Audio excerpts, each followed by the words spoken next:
After leaving a voicemail for my wife, Molly, my partner for 5 years, I glanced at my phone one more time. I'd just closed a major deal with a prominent company here in California, one with branches across the country. I knew my boss, Brad Hunt, would be thrilled. This contract was a big step forward for our firm and likely meant a nice raise for me. Maybe now, I thought, Molly and I could finally start that family we always talked about. But something wasn't right. Since I'd returned from a recent camping trip with Brad, Molly hadn't been herself. She was distant, snapping at me over the smallest things. It wasn't just her mood. When I got back, I was doing laundry and noticed something strange on her underwear, a texture and strong scent that were impossible to ignore. Realization hit like a gut punch, and my world began to unravel. Desperate for answers, I arranged a meeting with a divorce attorney before heading back out to the West Coast. If Molly had betrayed me, there was no way forward for us. I reached out to Lydia Hammond, a family law expert recommended by a friend who'd gone through a messy split himself. "Are you certain Molly's cheating on you?" Lydia asked as I explained my suspicions. "Not 100%, I admitted, but I have to know. If she has, I want a divorce." Lydia explained that divorces here rarely assign fault, though I could file for infidelity with solid evidence, photos, videos, that sort of thing. "What would I need exactly?" I asked, feeling a pang of dread. "If you like, an investigator could help confirm things," she offered. I agreed, and Lydia said she'd make the arrangements. "Since you both earn around the same amount, don't own property, and don't have children, the split would be straightforward.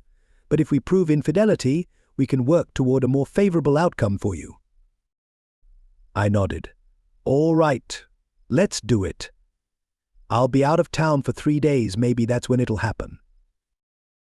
She got in touch with Rick Simmons, an investigator, who suggested installing a tracking app on Molly's phone, a device for recording landline calls, and even a small audio recorder for her purse. Resorting to this made me feel uneasy, but I needed answers. As the days passed, I couldn't shake the feeling that Brad might know something. Even he started acting differently, only intensifying my suspicions. Finally, the day came. Molly drove me to the airport, gave me a quick kiss, and I promised to call her that evening. When I did, she surprised me by mentioning she'd be waitressing at a party Brad was hosting. Apparently, one of his usual servers was out, and he'd offered Molly $150 to help out. "Okay, but be careful," I replied, trying to keep my tone light. "Tell me about it tomorrow." "Sure," she said. "You know I love you, right?" "I love you too, Molly," I responded, hanging up with a knot in my stomach. Immediately after, I called Rick to let him know where she'd be. "We'll monitor her and keep you posted," he assured me. The next day, I tried calling Molly's cell, but she didn't answer. I even tried our landline, but again, just got the machine. I told myself she couldn't have stayed at Brad's. Still, I pushed through the day until I received an email from Rick. "Molly spent the night at Brad's and is still there." Attached were photos I wouldn't soon forget. She hadn't just been with Brad. 2 other men, people I considered friends, were there too. My hands shook as I looked at the photos, barely able to breathe or think. I tried calling her again, but it went to voicemail. Trying to numb the pain, I went down to the hotel bar. By morning, I checked the tracker, and sure enough, her phone was still at Brad's place. Rick's follow-up email confirmed it, showing her among a large group that included Brad's son, Matt, along with several of Brad's team and a few people I didn't even recognize. With my work wrapped up, I packed my bags, checked out of the hotel, and took an early flight home. When I arrived, Molly's car was gone, so I went inside to change. I contacted Lydia's office, and they scheduled an afternoon appointment. Eventually, Molly picked up her phone. "Hey, it's me," I said, trying to stay calm. "Where are you?" "I'm at home," she replied, sounding composed, "just finishing some things before classes start." I bit down on my frustration. "All right, well, I'm done here," and headed back. "Oh, okay," she responded, her tone softening. "I miss you so much. Call me when you land and I'll come pick you up." "No need," I replied. "I'll grab a taxi." I hung up without telling her I loved her or mentioning that I was looking forward to seeing her, which she must have noticed. Normally I ended every call that way. She had probably noticed my tone was off too.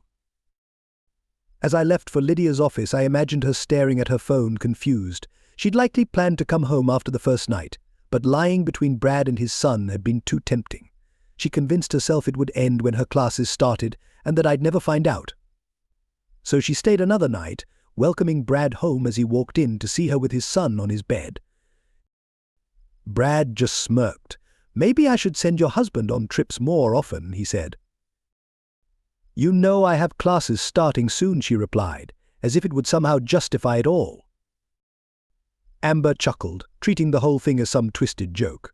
"So I'll be wrapped up with you for the next week. I'd never do anything like this if he were around." "Why not?" Brad teased. "Maybe he'd like to see what real men do." Brad and Matt laughed, obviously pleased with themselves. Molly replied, "I had a great time, but I don't want to hurt Mason. I still love him." "Well," Brad suggested with a sly grin, "maybe I'll make sure he's gone for another weekend so you can come back." She smirked. "It does sound tempting, but he'll find out eventually. Mason's not a fool." Brad shrugged, picking up a video camera. "Don't worry about Mason. I'll handle him. But just remember you're ours now." "Understood." "Fine," she muttered, a hint of reluctance in her voice.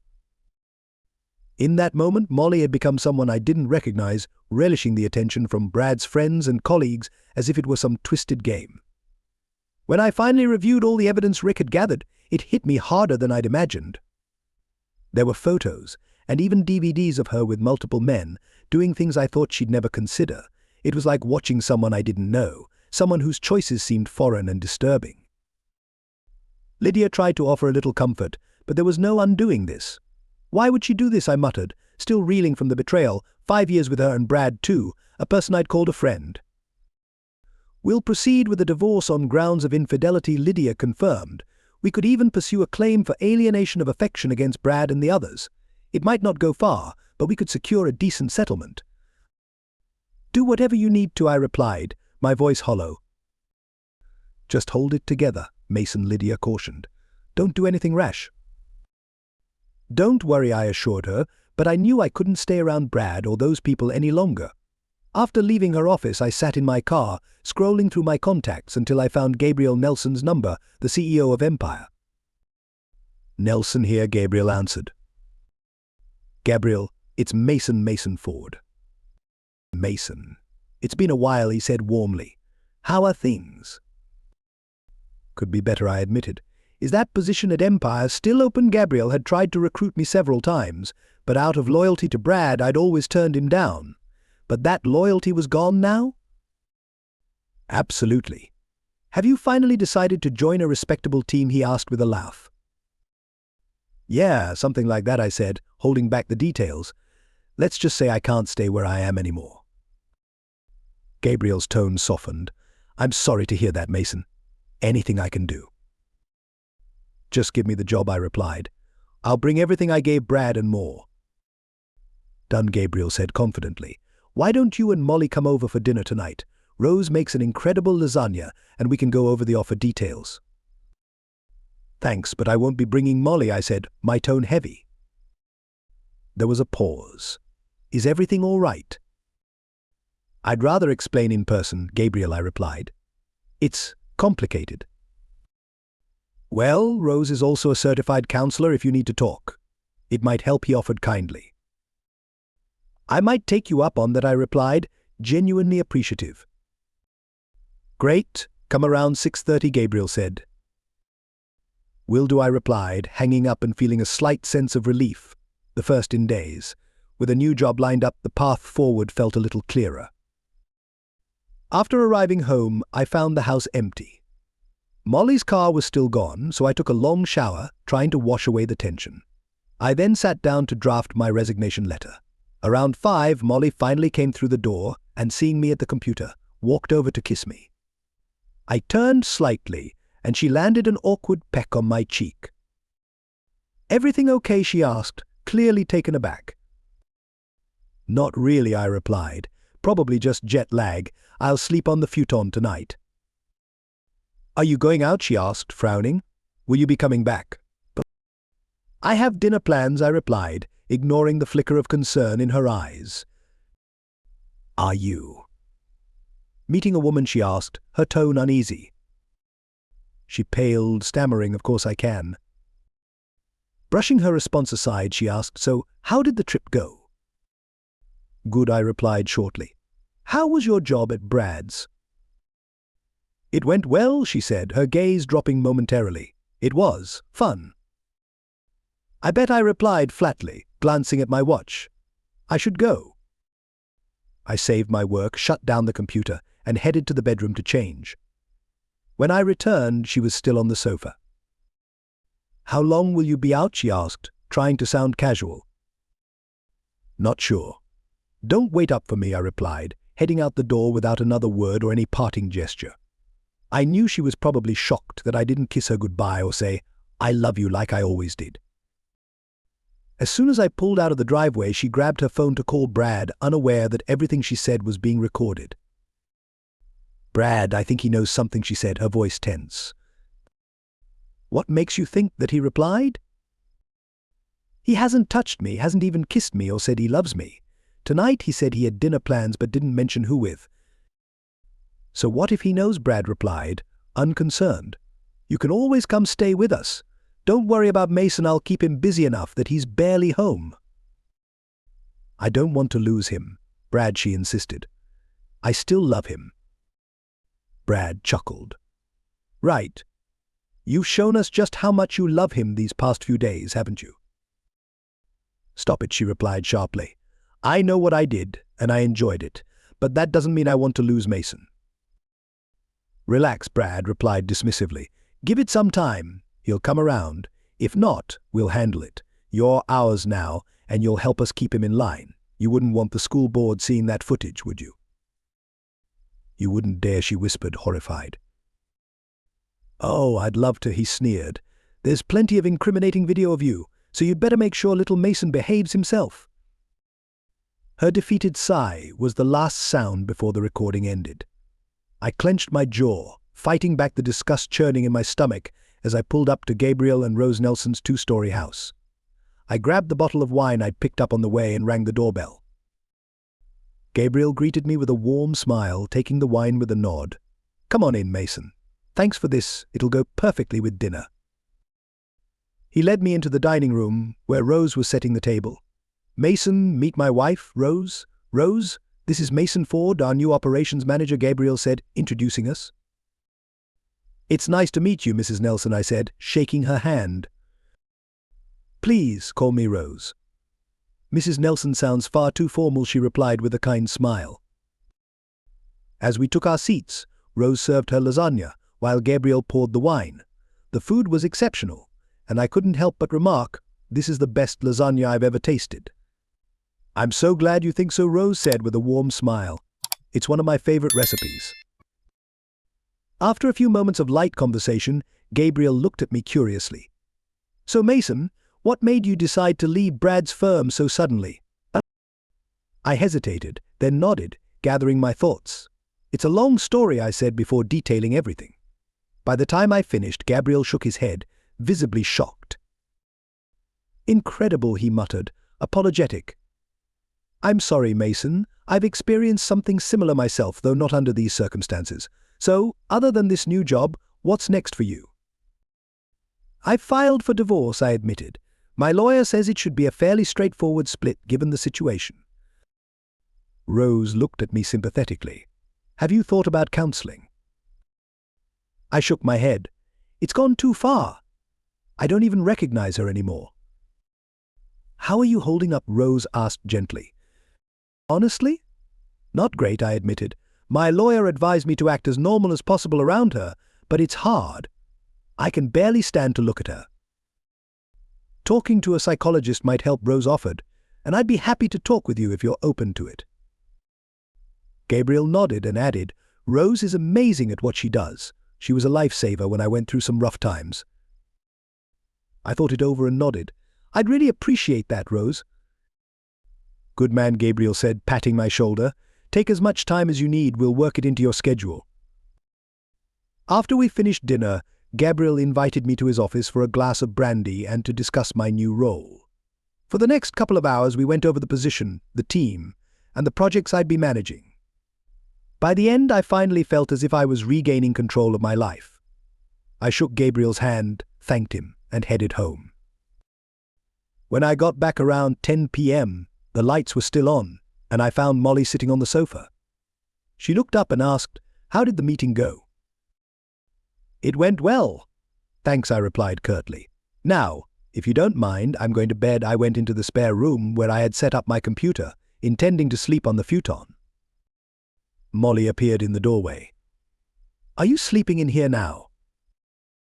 "I told you I'm not feeling well." "The futon's fine," I said, brushing her off. She hesitated. "It's just, you were gone for a few days and I thought maybe we could, "I'm not in the mood," I replied, feeling a wave of disgust just thinking about it. "Maybe tomorrow?" she asked, her voice barely a whisper. I didn't answer, and she turned away, probably wondering if I knew something. The next morning I woke early, grabbed my resignation letter, and downloaded the recorded phone call with Brad from her phone. Without a word to Molly, I left the house.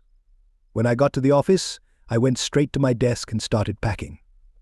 Brad entered, looking confused. "What's going on?" he asked. I handed him 2 envelopes, one with the signed contract from California and the other with my resignation. "I'm done. Effective immediately. I expect my bonus, final pay, and any unused vacation time."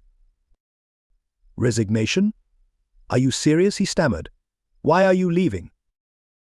"Don't pretend you don't know," I replied coldly.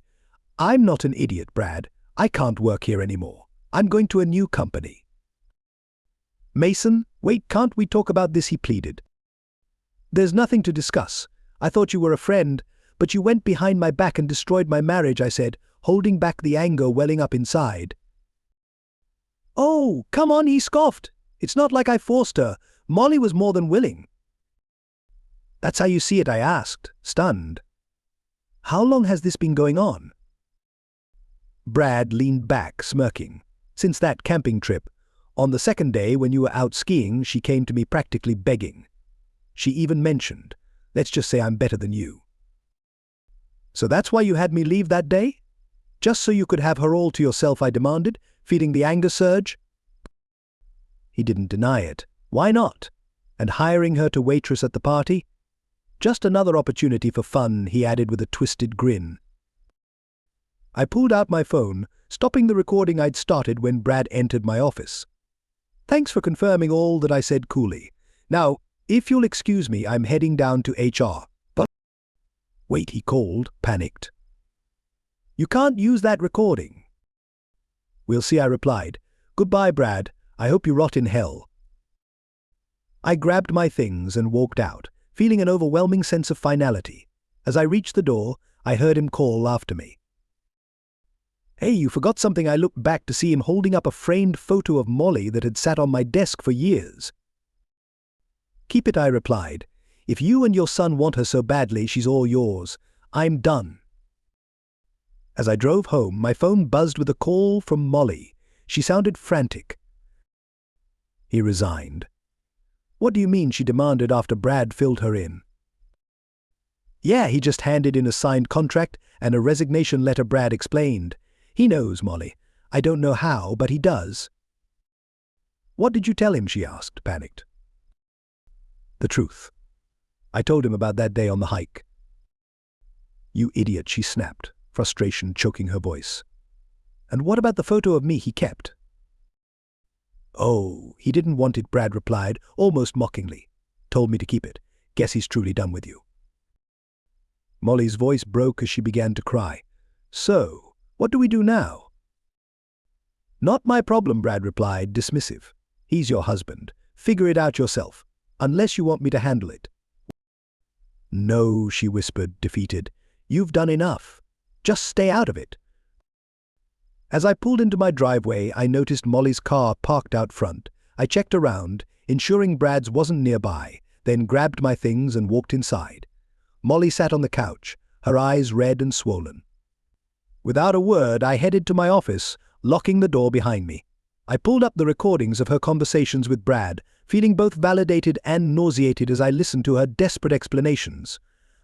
I forwarded the file to Lydia and then gave her a call. "Mason," she answered, "I just received your email.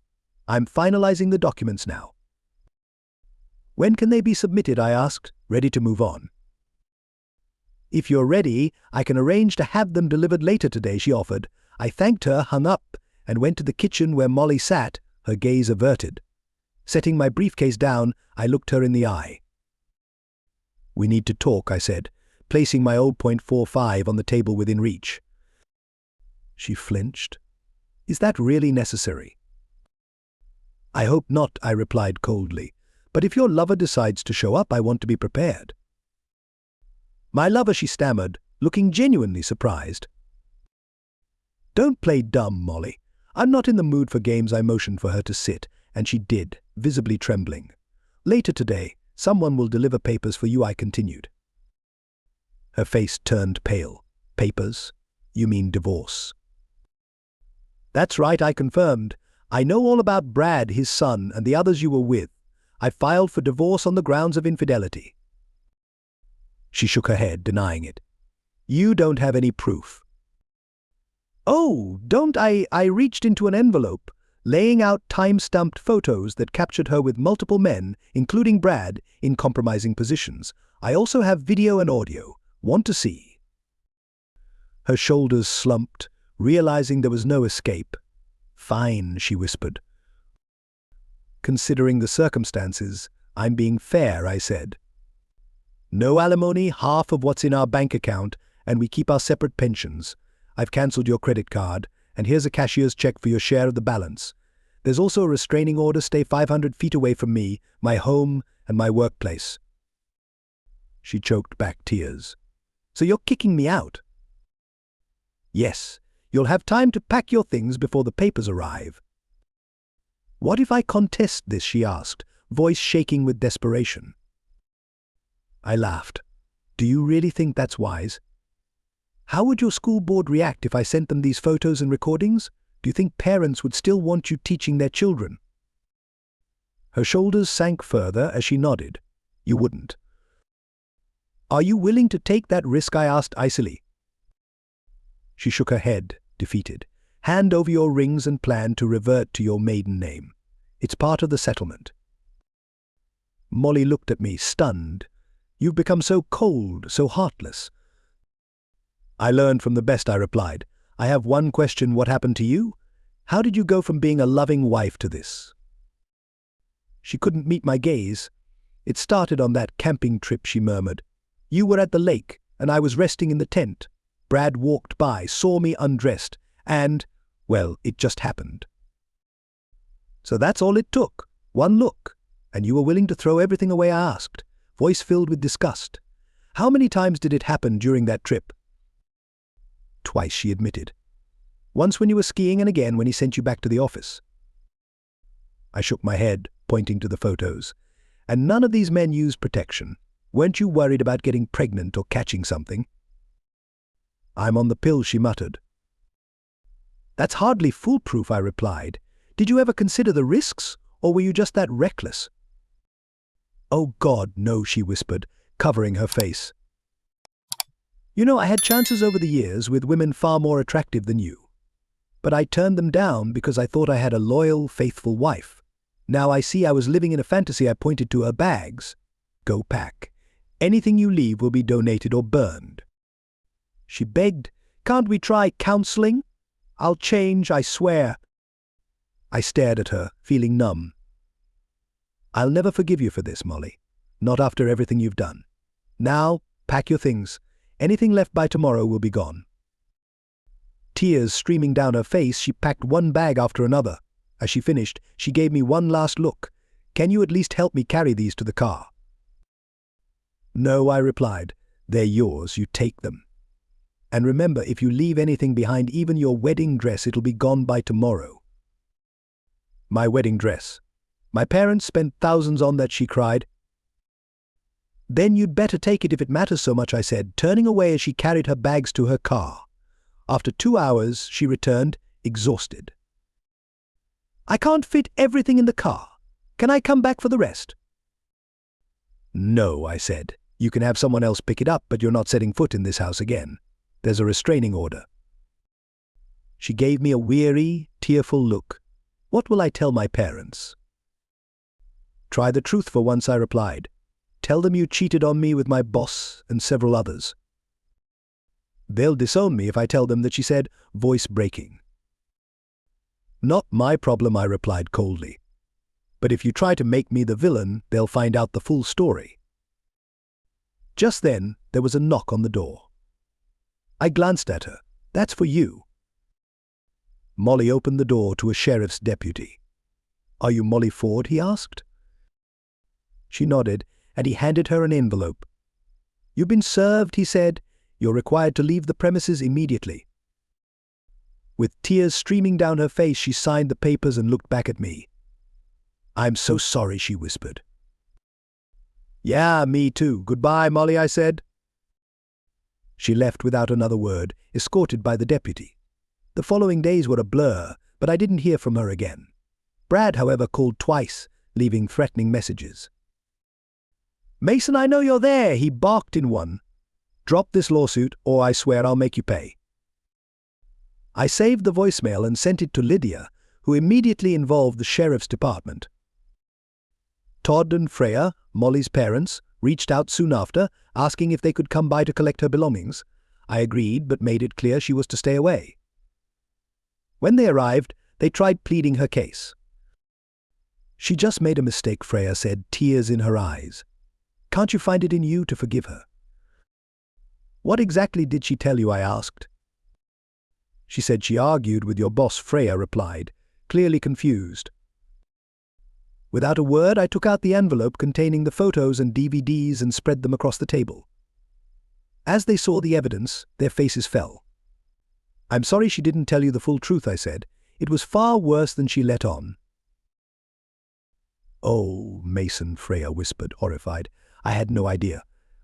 Todd, his face red with anger, replied, I'll be having a serious talk with her. He gathered the last of her belongings, and they both hugged me tightly before leaving.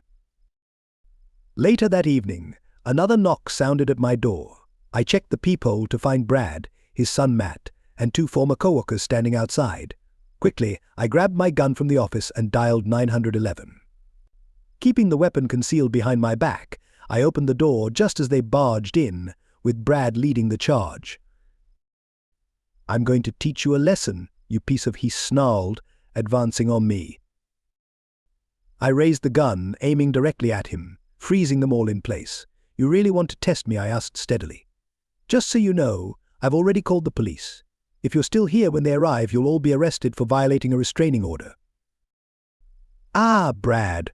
I think he's serious, one of the men muttered, eyeing the flashing red and blue lights approaching. Yeah, Brad, I am serious, I replied as the police pulled up. They turned to flee, but it was too late. Two uniformed officers were already at the door. One officer took charge, telling me, Sir, put the weapon down. I complied, placing it on the kitchen table and raising my hands. Officers, I said, gesturing toward Brad and his friends, these men violated a restraining order, broke into my home, and threatened me. I'd like them arrested. Do you have a copy of the restraining order? One of them asked. I handed it over, and after a quick look, he turned to the group. Turn around and place your hands behind your back, he ordered, cuffing each of them as he read their rights. Brad glared at me, but I stood silently, watching as they were led away. Do you have a license for that firearm? An officer asked. Yes, sir, I do, I replied, showing my driver's license and firearm certification. He nodded, giving a word of caution. Just be careful with it. I will. Thank you, officer, I replied, feeling an odd sense of relief as the police left. Over the next 3 months, life began to stabilize. Working at Empire was far more rewarding than my time with Brad's firm had ever been. Rose's weekly counseling sessions helped me process the remaining anger and trust issues, and I developed some new habits, hitting the gym 3 times a week, joining a martial arts class for mental focus, and even following Rose's diet plan. The divorce was straightforward since Molly didn't contest it, but the alienation of affection cases were a different story. Lydia warned me they'd be tough, yet 2 of the defendants were ultimately dismissed due to the publicity. Brad's case, however, was the real surprise. After hearing testimony and reviewing the evidence, including Brad's finances, the judge ruled in my favor, awarding $1 million. Mr. Hunt, the judge said, looking down at Brad with disapproval. Your actions in this case are disgraceful. You betrayed a man who trusted you and used your position to destroy his marriage. You've even violated a restraining order multiple times. I rule in favor of the plaintiff and order $1 million in damages. Brad's lawyer protested, Your Honor, this ruling is highly unusual. The judge cut him off, his tone cold. Not as unusual as your client's conduct. If payment isn't made immediately, he can serve jail time for contempt with a bang of the gavel. The case was over. Brad, clearly defeated, handed his lawyer a check, which was soon in Lydia's hands and finally in mine. To my surprise, the check cleared without issue, allowing me to settle Lydia's fees. As word of the lawsuit spread, Brad's clients began reaching out to me, unwilling to work with someone willing to ruin another man's life. With business drying up, Brad seemed headed for bankruptcy. During all this, I avoided dating. Though a few co-workers expressed interest, I was still technically married until the divorce finalized, and I wanted to move forward the right way. When it finally ended, I quietly celebrated with a few friends. A couple of months later, Freya called out of the blue. Mason, it's Freya. Do you have a moment? Of course, Freya, I replied, curious. It's Molly, she said, her voice wavering. She's HHI positive. She just got her results. I'm sorry to hear that, I said, though it didn't surprise me. We're officially divorced now, so there's nothing I can do. I understand, she replied softly, but I hoped you might speak with her. She's not handling it well. After a pause, I agreed. All right, Freya, I'll come by for a few minutes. When I arrived, I was taken aback by Molly's appearance. She looked thin and worn, nothing like the person I once knew. She tried to approach me, but I held up a hand, keeping my distance. Saddened, she sat on the couch and gestured for me to join her. You look well, Mason, she said weakly, giving a faint smile. Better than I remember. How have you been? I'm managing, Molly. New job, new friends, a new perspective. How are you holding up? Not well, she admitted, barely meeting my eyes. You know, I'm HIV positive now. Your mom told me, I said. I'm sorry to hear that. Do you know when it happened? I think it was during one of those times with Brad, she confessed, voice barely audible. I was with multiple men, none of whom used protection.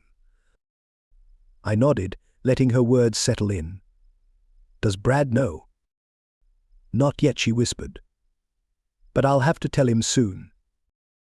Well, I doubt he'll take it well, I said, knowing Brad's temper. No, probably not, she agreed. She took a shaky breath, staring at her hands. Mason, I just want to say, I'm sorry. I realize now how many lives I damaged. I had the best husband anyone could want, and I threw it all away.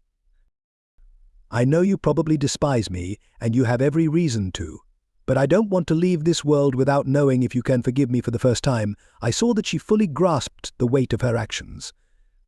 Her remorse was palpable, and Rose's advice on forgiveness came to mind. Holding on to anger would only keep me trapped. All right, Molly, I replied, slowly nodding. I forgive you. Tears streamed down her face as she whispered, Thank you. That means more to me than you'll ever know. Collecting herself, she continued, You deserve happiness, Mason. Find someone you can love and trust, start a family, and move forward. I will, I said, grateful for her words. And if you ever need someone to talk to, just let me know. She nodded, dabbing her eyes. I will. Thank you for coming, Mason. I've missed you. I've missed the woman I married, I replied gently. How are things with Brad and Matt, by the way? She shook her head. Not good. Brad has been more violent since the lawsuit, and his business is falling apart. He's been especially harsh with me. Do you want me there when you tell him about the diagnosis, I asked? No, but thank you. I need to do this alone. We said our goodbyes, and as I left, Freya hugged me tightly. Thank you, Mason. It meant everything to her and to me. A couple of weeks later, as I was having dinner, a news bulletin caught my attention. Local businessman and 2 others found dead in suspected murder-suicide, the anchor reported. Brad Hunt, his son, and an unidentified woman were found with fatal gunshot wounds. Authorities are investigating and will release more information soon. I froze, reached for my phone, and dialed Freya, who answered in tears. "Freya, I just saw the news." "Was it?"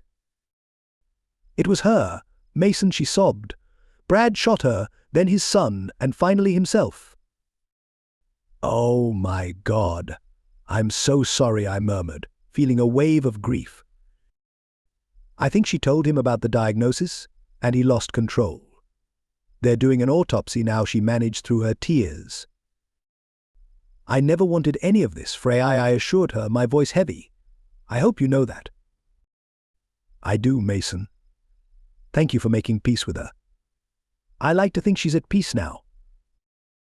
"I hope so," I said quietly. "Let me know if you need anything." At Molly's memorial, I joined her parents to pay my last respects.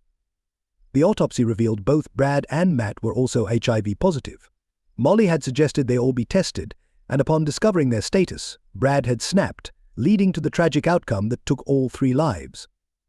It felt pointless, a haunting end to a senseless series of events.